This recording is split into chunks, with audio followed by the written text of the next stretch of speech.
Halo teman-teman, selamat datang kembali di channel Film Studio dalam segmen Yaping Film, di mana kita akan mereview anime, tokusatsu, film, dan series Jepangan. Sesuai dengan permintaan teman-teman, sekarang aku akan mereview Ultraman versi adaptasi Netflix. Ultraman atau dalam penyebutan Jepang, Ultraman adalah serial anime 3D CG yang diproduksi oleh Suburaya Production atau Eyang Subur dan Production IG berdasarkan seri manga dengan nama yang sama, yaitu Ultraman. Serial ini dirilis di seluruh dunia pada tanggal 1 April 2019 melalui Netflix. Musim kedua dirilis pada tanggal 14 April 2022, sedangkan musim ketiga dirilis pada tanggal 11 Mei 2023. Di video ini saya hanya akan mereview season 1 dulu, dan akan saya lanjut season selanjutnya jika teman-teman suka dengan ulasan yang saya berikan. Oke, kita masuk ke sinopsisnya. Mungkin teman-teman nggak asing dengan nama Ultraman, prajurit cahaya yang datang dari planet Nebula M78. Yang entah apa yang ada dalam pikirannya sehingga ia mau menyelamatkan manusia dari serangan kaiju. Kalau dipikir-pikir, ngapain ya dia menyelamati manusia? Bukankah manusia juga penyebab dari kerusakan di bumi? Namanya kelapa sawit ya pohon, ya kan? Bener gak? Kelapa sawit.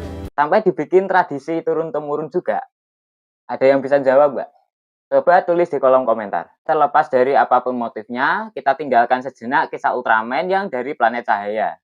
Karena series ini tidak mengisahkan Ultraman yang selama ini teman-teman kenal. Serial ini mengisahkan tentang Shinjiro Hayata yang mewarisi kekuatan Ultraman dari ayahnya Shin Hayata, mantan Ultraman di masa lalu. Dengan kekuatannya, Shinjiro melawan setiap alien yang berusaha menginvasi bumi. Dibumbui dengan dilema Shinjiro ketika menjadi Ultraman, hubungan Shinjiro dengan Ultraman-Ultraman lain, idol yang bernama Rena, dan juga ayahnya. Kita bedah karakter dan tema. Shinjiro Hayata, seorang pewaris kekuatan Ultraman yang masih ragu apakah ia layak menjadi seorang Ultraman. Dinamika pertemuannya dengan Dan Moboroshi dan juga Rena Sayama menjadikannya yakin dengan tugas yang Iamban sebagai Ultraman. Kita lanjut ke Rena Sayama, seorang yang meragukan Ultraman sebagai pahlawan karena kenangan ibunya di masa lalu. Namun Rena menyadari dilema Ultraman pada momen ketika Rena hampir terbunuh oleh alien adat dan mencoba berterima kasih kepada Ultraman. Kemudian Dan Moboroshi, seorang yang tegas dan berpendirian tinggi yang senantiasa meragukan kemampuan Shinjiro Hayata sebagai Ultraman. Sekaligus karakter yang seharusnya menjadi penguat keraguan Shin Hayata sebagai Ultraman dan lambat laun mulai menerima kehadiran Shinjiro Hayata. Oke, development karakter di sini bisa dibilang bagus. Tapi bohong. Ya, mohon maaf, banyak banget karakter yang nggak tereksplor secara maksimal. Padahal dengan total 13 episode, sudah lebih dari cukup untuk membuat kita berempati kepada setiap karakter. Dan di sini, tak ada satupun karakter yang membuat saya turut merasakan emosi yang dialami karakter.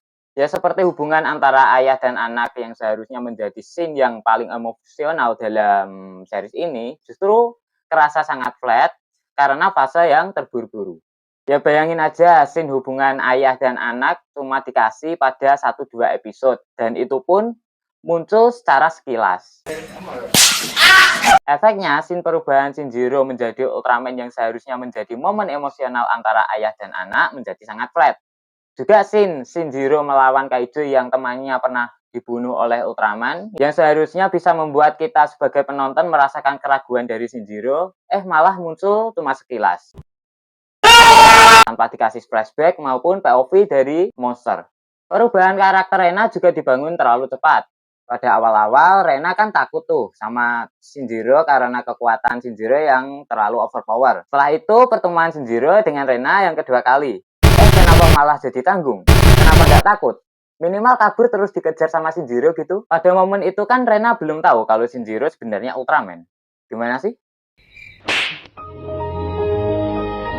Banyak karakter tambahan kayak detektif dan juga alien no life yang seharusnya menjadi pendukung agar kita bisa mengenal Rena lebih jauh, malah justru sia-sia karena fase yang terburu-buru. Rasanya anjing banget. Buat yang udah baper dengan pernyataanku, tenang. Hubungan Dan Moboroshi dan Shinjiro bagiku sedikit menutup celah menganga dalam segi development karakter. Justru aku malah lebih suka dengan pengkarakteran Dan Moboroshi yang pada awal-awal skeptis terhadap Shinjiro, serta memiliki karakter dan prinsip yang bertolak belakang dengan Shinjiro. Tapi beransur-ansur ia menerima keberadaan Shinjiro sebagai Ultraman. Hubungan rivalitas dan perdebatan dari keduanya bagiku cukup bagus sih, dan membuatku sedikit berempati kepada Dan Moboroshi ketika ia mempertaruhkan nyawanya untuk Shinjiro pada episode terakhir. Sebenarnya banyak sekali karakter yang cukup penting tapi kurang didevelop dengan baik, seperti Jack dan Zoe. Tapi karena pola serupa, yaitu fase yang terburu-buru, jadi kita lewatkan saja dan lanjut ke tema series. Tema series ini mengangkat dilema tentang kepahlawanan. Mungkin bagi teman-teman yang udah nonton series Ultraman akan akrab dengan tema ini.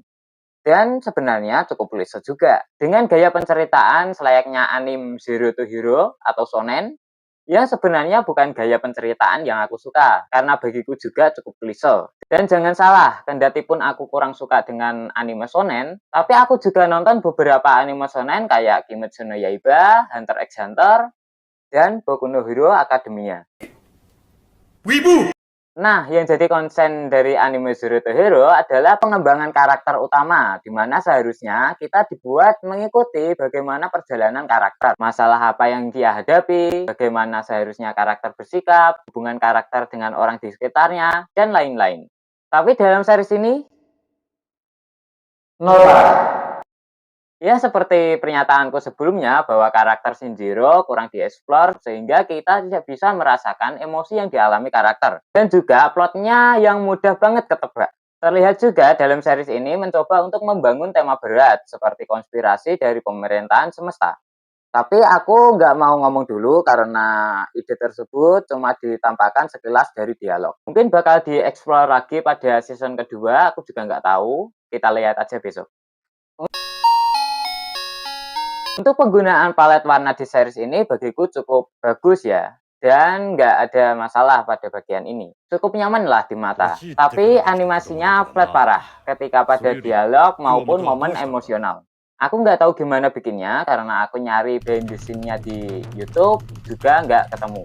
Entah mengapa aku beranggapan bahwa animasinya dibikin pakai gerakan manusia asli yang kayak di film Avatar gitu. Kalau nggak salah namanya motion capture. Koreksi ya kalau saya salah.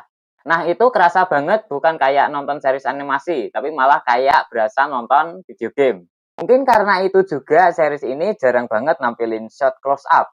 Yang seharusnya shot close up itu sangat penting pada adegan-adegan emosional. Itu juga jadi salah satu faktor yang menjadikan series ini kerasa flat. Gaya animasinya juga nggak konsisten. Kadang terasa kayak animasi 3D, kadang terasa kayak dua dimensi, kadang juga kerasa kayak dua dimensi tapi background tiga dimensi. Nggak banget sih buat aku yang sensitif dalam perihal visual.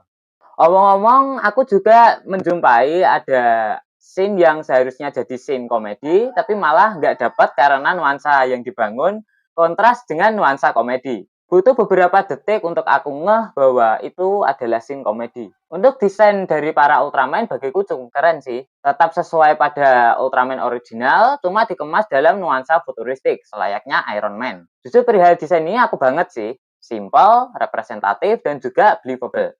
Color timer yang diubah menjadi mode darurat bagiku juga gagasannya cukup fresh. Kalau ngomongin soal Ultraman yang dimana kalau di dalam series, color timer biasanya menandakan bahwa Ultraman telah kehabisan energi karena perbedaan cahaya matahari antara nebula dan juga bumi. Penggunaan soundtrack juga bagiku cukup oke dan sesuai dengan timing, walaupun kurang memorable karena cara penceritaan dan pengambilan adegan yang serampangan. Kendati pun banyak kekurangan dalam series ini, tak menafikan bahwa adegan action dalam series ini bisa dibilang bagus banget. Penggunaan angle kamera, slow motion, dan cam movement-nya juga bagus banget. Kontras banget dengan adegan emosionalnya. Setelah aku pikir-pikir, kayaknya series ini lebih memfokuskan budget ke adegan action deh, ketimbang adegan dramanya. Tapi ya percuma kan kalau disuguhi adegan action yang memanjakan mata tapi tidak membuat penonton turut merasakan story dalam series. Desain setiap Ultraman juga aji parah. Kita juga dikasih alien adada yang membuat kita bernostalgia dengan series Ultraman pada umumnya. Sekali lagi saya tekankan bahwa ini adalah opiniku terhadap series ini. Mungkin saja terdapat bias dalam opiniku, karena yang namanya seni tidak bisa objektif secara mutlak. Tapi kendati pun demikian, saya mencoba seobjektif mungkin dengan menampilkan contoh adegan dan takaran bagaimana seharusnya series maupun film yang saya sebut bagus. Saya tidak menyangkal bahwa membuat animasi itu susah, karena aku juga bikin shot animasi Pochita itu juga butuh berbulan-bulan dan jelek. Tapi kita juga mestinya fair dalam melihat suatu series ataupun film. Jika bagus ya dibilang bagus, jika jelek ya bilang jelek. Biar ada dialektika antara pembuat series dan juga penikmat series. Oke, segitu saja pembahasan saya kali ini. Jangan lupa like, komen, dan subscribe jika kalian suka dengan video saya. Agar channel ini nggak ragu-ragu terus buat bikin konten kayak Shinjiro.